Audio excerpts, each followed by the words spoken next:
Hey guys, I'm bringing you a special today because in my study breaks while I have been trolling the interwebs, I have been finding posts and videos which have made me a little bit angry and a little bit irritated. So now I just want to say my piece and be done with it because I know I will not be satisfied until I do.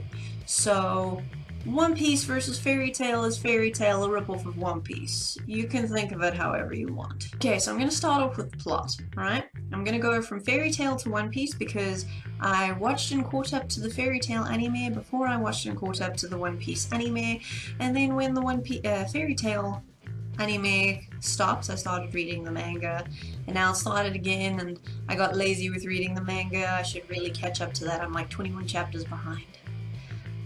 I digress. So the plot of Fairy Tail is essentially how Lucy Hatofia wants to join Fairy Tail, which she does. I mean, obviously, it's not like they're following Blue Pegasus. So essentially what happens is Lucy befriends everyone in the guild and they become like a family to her, you know?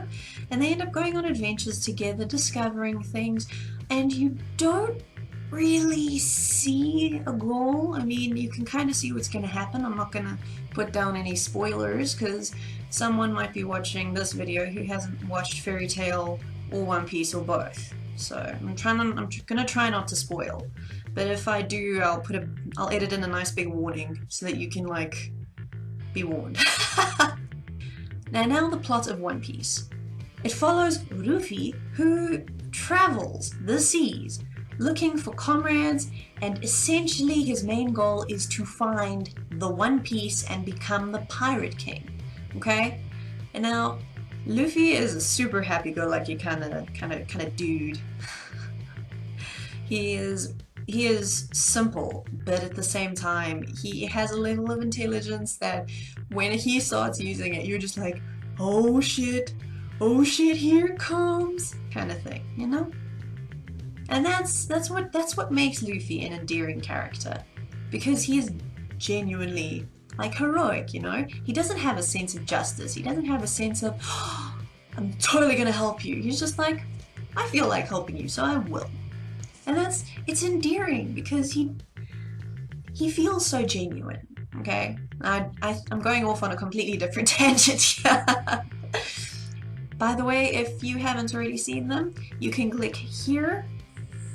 Yes, you can click here for my peek at Fairy Tail, and you can click here for my peek at One Piece, where I essentially give you some of my feels. Okay, now let's look at the plot in a little bit more detail, right?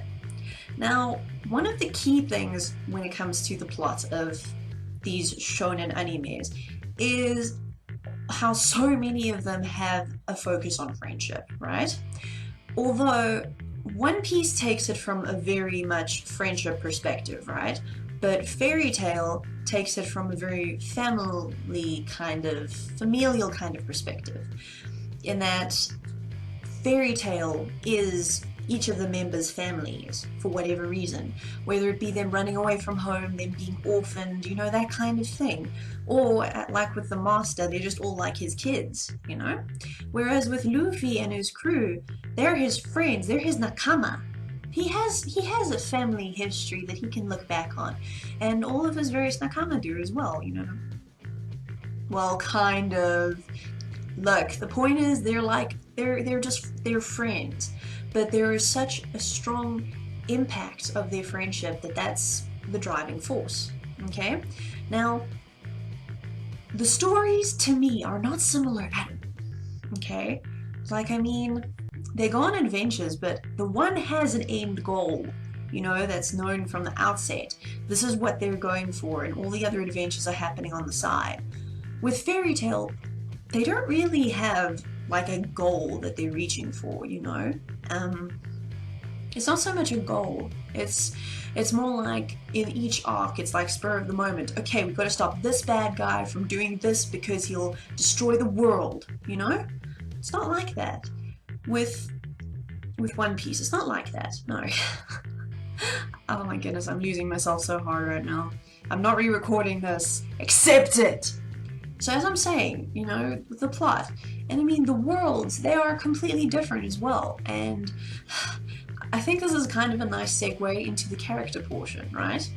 Now, a lot of people have said that Natsu is Luffy, and I think they said Rushi is Nami, and Zoro is Gray, and Erza is Robin. That is such bullshit. I mean, really, Erza is Robin. What is wrong with you people? Ha! Anyway, I'm gonna keep talking. With Luffy and Natsu, okay? They both have a massive appetite. They're both the protagonists. Let's be honest. Luffy isn't the main protagonist, Natsu is. Natsu feels like that from the get-go, even though the first episode is mostly from Luffy's perspective kind of thing. Natsu is definitely the protagonist of One Piece. Of Fairy Tail. Natsu is definitely the protagonist of Fairy Tail. Whereas, you know, obviously Luffy's the protagonist of One Piece. So Luffy and Natsu, they're both simpletons, right? But I think the main difference is that Natsu holds to how much of a simpleton he can be, you know? Like he doesn't exhibit wisdom. That's it exactly. He doesn't exhibit wisdom, you know? Whereas when it comes to Luffy exhibits wisdom, you know? Like, with Natsu, let me give you an example.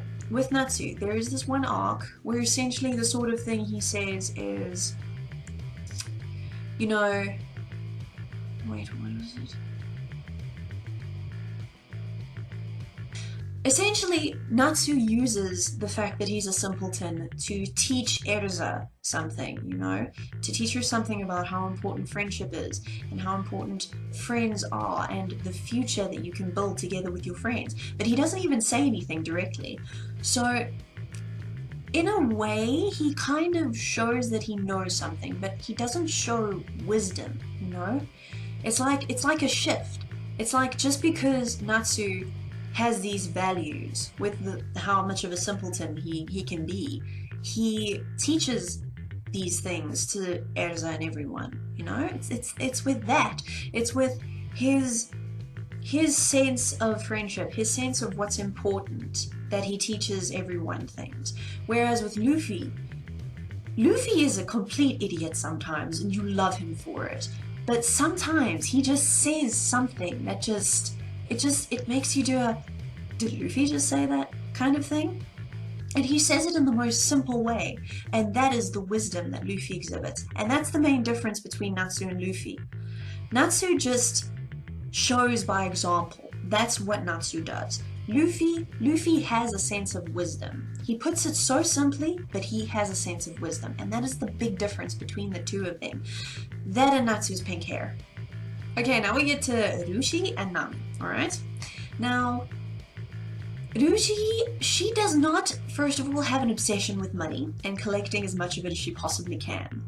I think the only amount of anything that she has when it comes to monies is that, ooh, this could pay my rent for a year! Oh, let's go do this! You know, it's that kind of thing, you know? She's thinking about the life she's living now and the fact that even though it's a fun adventure, she still wants to have some level of stability, you know what I'm saying?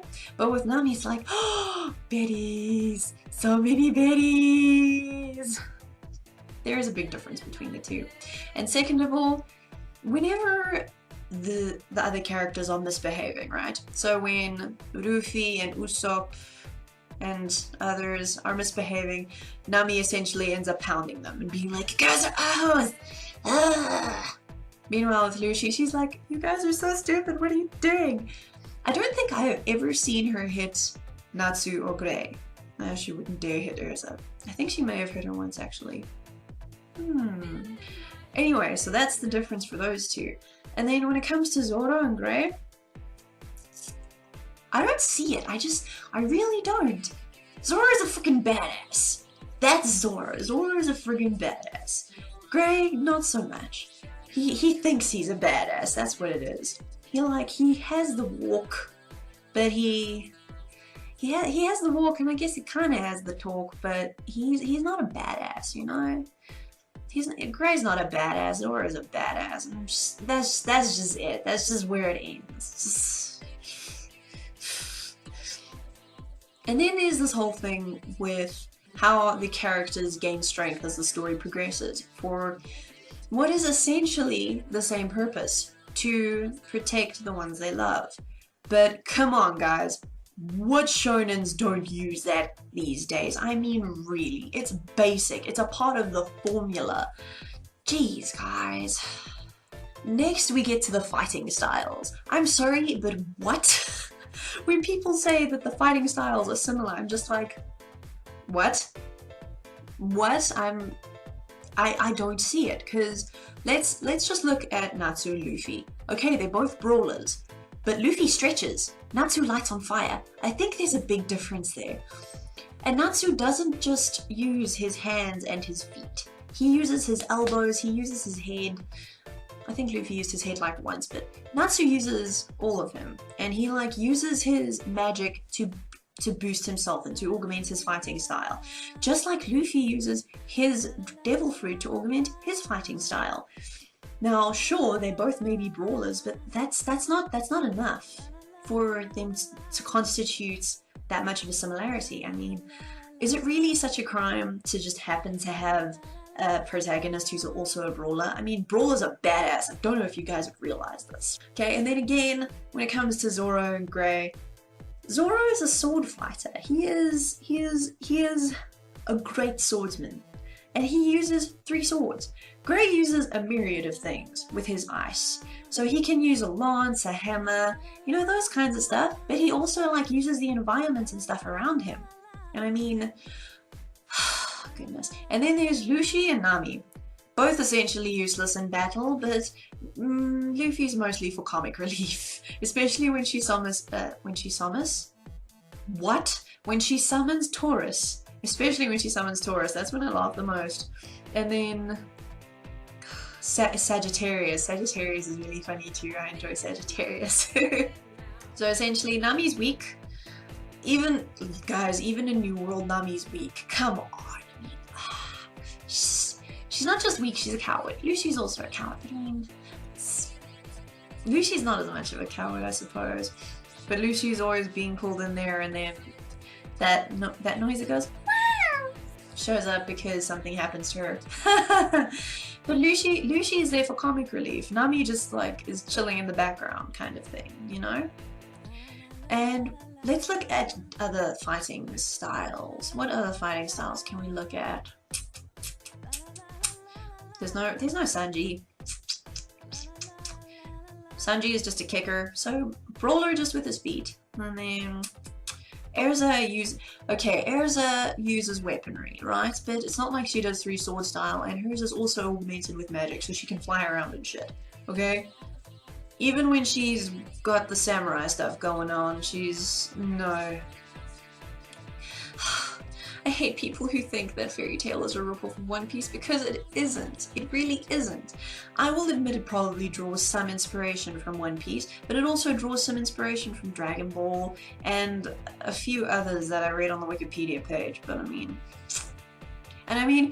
if anything, the most that I would say about the similarity between the Fairy Tail and the One Piece characters is that they are tropes.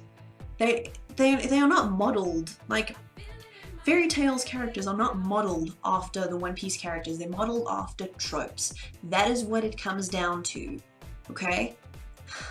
Now, the people who prejudice Fairy Tail just because it reminds them of One Piece for whatever reason, you guys are missing out. Because while Fairy Tail, I can say that One Piece is better than Fairy Tail to a varied extent, you know?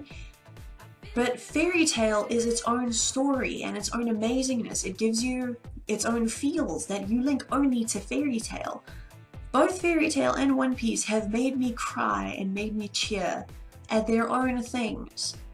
So it is a complete waste if you think that Fairy Tail is a ripoff of One Piece, because you're missing out.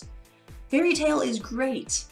It's got great story, it's got great humor, it's got great music. Dude, that music. That music is fantastic. And One Piece's battle music is also fantastic. And the silly music is fantastic. They are both fantastic on their own. They are standalone. They are nothing like each other. They are merely based on the formula for a good shonen anime or manga. That is what it comes down to, and anyone who says otherwise is far too protective of fanboy slash fangirl. That is what they are, and that is what it comes down to. And if you are like that, you are very narrow-minded, and it is very bad, and you are limiting yourself as an otaku. So change that and go watch Fairy Tail right now, whether it be on Crunchyroll, Hulu, Funimation, or whatever the hell you can use in your country. And if not, then I pity you for having to pirate, because I used to do that once upon a time, because there's no other way for me to access anime or manga because it's too freaking expensive. Except now I can use Crunchyroll, so it's all okay. So I've essentially spent, I don't know how long, because I need to edit this and do lots of jump cuts, because there's lots of moments where I just sit here staring at the camera or at the light bulb or at my phone. But I've been sitting here recording for the last nearly 20 minutes and rambling and ranting. So those are my feels and that is my opinion. Thank you for watching. Please do tell me how you felt about this, and if you completely disagree with me, feel free to discuss it. I don't know what accent this is supposed to be. I would assume it's a little bit Cockney, but I really don't know. I don't like to pocket my accents because I probably get the name wrong and offend people. So just think of it as a variation of my British accents, which ends up going into the other ones. I'll just talk normally now. So please do join in the discussion. I really want to hear your thoughts. If you agree with me also, please let me know, because it'll make me feel good to know that more than just my boyfriend agrees with me on this. Thanks for watching, guys. I'll see you in my next video, and I apologize that I haven't given you the amazing production quality of my other ones. But studying takes up time, and so does editing, and quite frankly, studying is more important right now. So stay in school, kids, and I will see you next time.